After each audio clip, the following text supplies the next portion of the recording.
अध्याय 4 दिव्य ज्ञान। भगवान श्री कृष्ण ने कहा, मैंने इस अमर योग विद्या का उपदेश सूर्यदेव विवस्वान को दिया और विवस्वान ने मनुष्यों के पिता मनु को उपदेश दिया और मनु ने इसका उपदेश इक्ष्वाकु को दिया।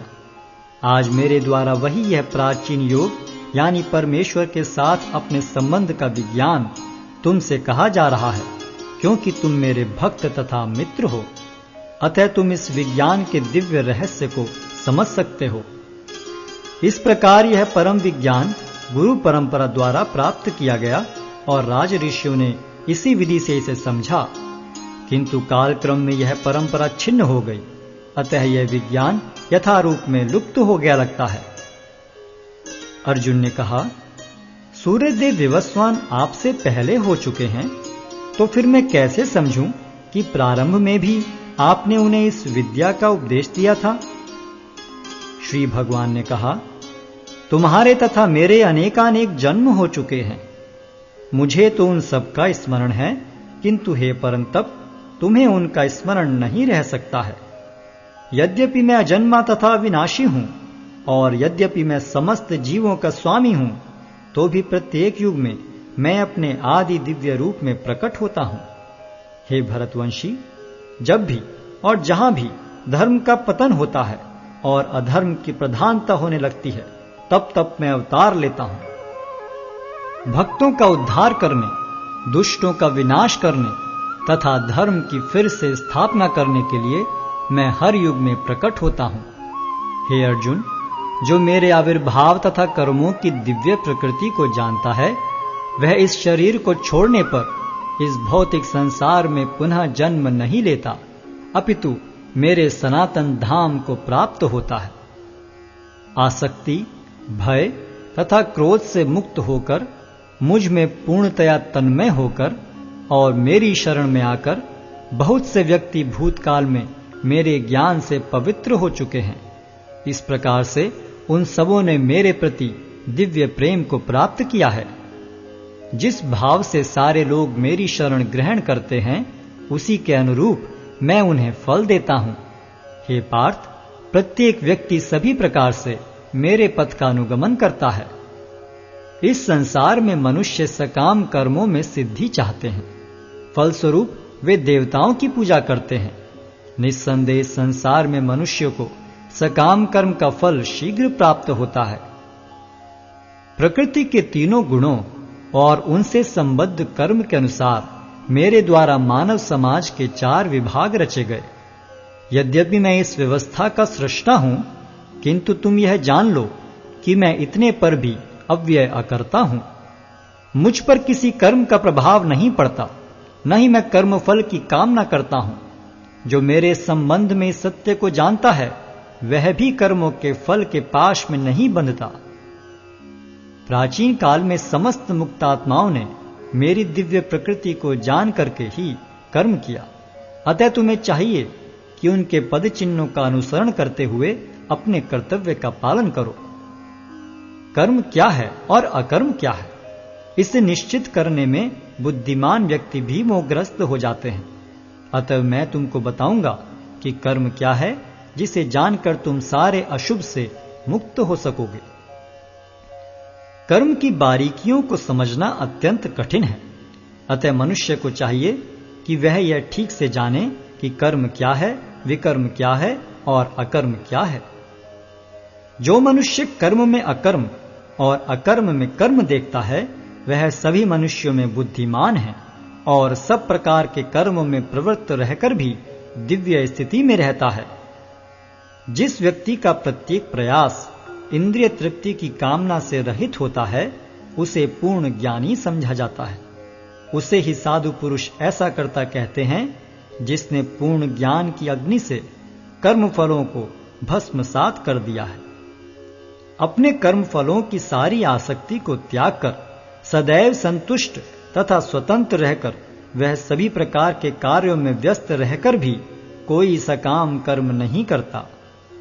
ऐसा ज्ञानी पुरुष पूर्ण रूप से संयमित मन तथा बुद्धि से कार्य करता है, अपनी संपत्ति के सारे स्वामित्व को त्याग देता है और केवल शरीर निर्वाह के लिए कर्म करता है।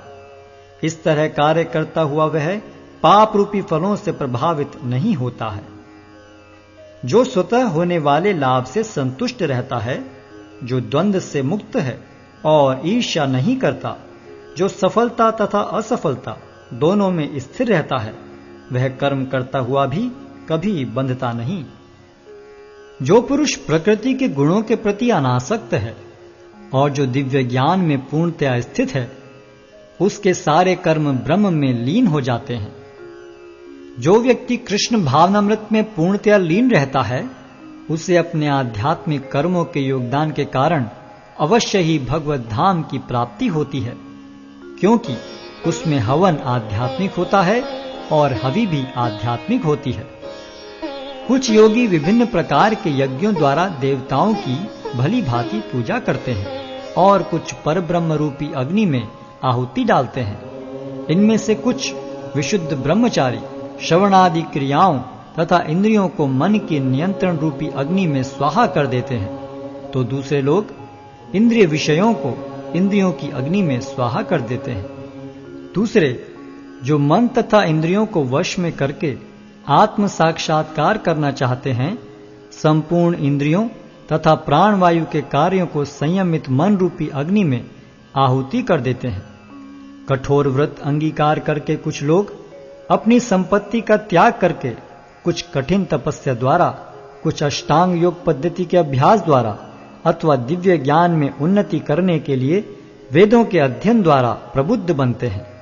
अन्य लोग भी हैं जो समाधि में रहने के लिए श्वास को रोके रहते हैं। वे अपान में प्राण को और प्राण में अपान को रोकने का अभ्यास करते हैं और अंत में प्राण अपान को रोककर समाधि में रहते हैं। अन्य योगी कम भोजन करके प्राण की प्राण में ही आहुति देते हैं। ये सभी यज्ञ करने वाले यज्ञों का अर्थ जानने के कारण पाप कर्मों से मुक्त हो जाते हैं और यज्ञों के फल रूपी अमृत को चखकर परम दिव्य आकाश की ओर बढ़ते जाते हैं। हे कुरुश्रेष्ठ, जब यज्ञ के बिना मनुष्य इस लोक में या तो इस जीवन में ही सुखपूर्वक नहीं रह सकता, तो फिर अगले जन्म में कैसे रह सकेगा। ये विभिन्न प्रकार के यज्ञ वेद सम्मत हैं और ये सभी विभिन्न प्रकार के कर्मों से उत्पन्न हैं। इन्हें इस रूप में जानने पर तुम मुक्त हो जाओगे। हे परंतप, द्रव्य यज्ञ से ज्ञान यज्ञ श्रेष्ठ है। हे पार्थ, अंततो गत्वा सारे कर्म यज्ञों का अवसान दिव्य ज्ञान में होता है। तुम गुरु के पास जाकर सत्य को जानने का प्रयास करो, उनसे विनीत होकर जिज्ञासा करो और उनकी सेवा करो। स्वरूप सिद्ध व्यक्ति तुम्हें ज्ञान प्रदान कर सकते हैं, क्योंकि उन्होंने सत्य का दर्शन किया है। स्वरूप सिद्ध व्यक्ति से वास्तविक ज्ञान प्राप्त कर चुकने पर तुम पुनः कभी ऐसे मोह को प्राप्त नहीं होगे, क्योंकि इस ज्ञान के द्वारा तुम देख सकोगे कि सभी जीव परमात्मा के अंश स्वरूप हैं, अर्थात वे सब मेरे हैं। यदि तुम्हें समस्त पापियों में भी सर्वाधिक पापी समझा जाए, तो भी तुम दिव्य ज्ञान रूपी नाव में स्थित होकर दुख सागर को पार करने में समर्थ होगे। जैसे प्रज्वलित अग्नि ईंधन को भस्म कर देती है, उसी तरह हे अर्जुन, ज्ञान रूपी अग्नि भौतिक कर्मों के समस्त फलों को जला डालती है। इस संसार में दिव्य ज्ञान के समान कुछ भी उदात्त तथा शुद्ध नहीं है। ऐसा ज्ञान समस्त योग का परिपक्व फल है। जो व्यक्ति भक्ति में सिद्ध हो जाता है, वह यथा समय अपने अंतर में इस ज्ञान का आस्वादन करता है। जो श्रद्धालु दिव्य ज्ञान में समर्पित हैं और जिसने इंद्रियों को वश में कर लिया है, वह इस ज्ञान को प्राप्त करने का अधिकारी है और इसे प्राप्त करते ही वह तुरंत आध्यात्मिक शांति को प्राप्त होता है। किंतु जो अज्ञानी तथा श्रद्धा विहीन व्यक्ति शास्त्रों में संदेह करते हैं, वे भगवत भावनामृत नहीं प्राप्त करते, अपितु नीचे गिर जाते हैं। संशयात्मा के लिए ना तो इस लोक में न ही परलोक में कोई सुख है। जो व्यक्ति अपने कर्म फलों का परित्याग करते हुए भक्ति करता है और जिसके संशय दिव्य ज्ञान द्वारा विनष्ट हो चुके हैं, वही वास्तव में आत्मपरायण है। हे धनंजय, वह कर्मों के बंधन से नहीं बंधता। अतएव तुम्हारे हृदय में अज्ञान के कारण जो संशय उठे हैं, उन्हें ज्ञान रूपी शस्त्र से काट डालो। हे भारत, तुम योग से समन्वित होकर खड़े हो और युद्ध करो।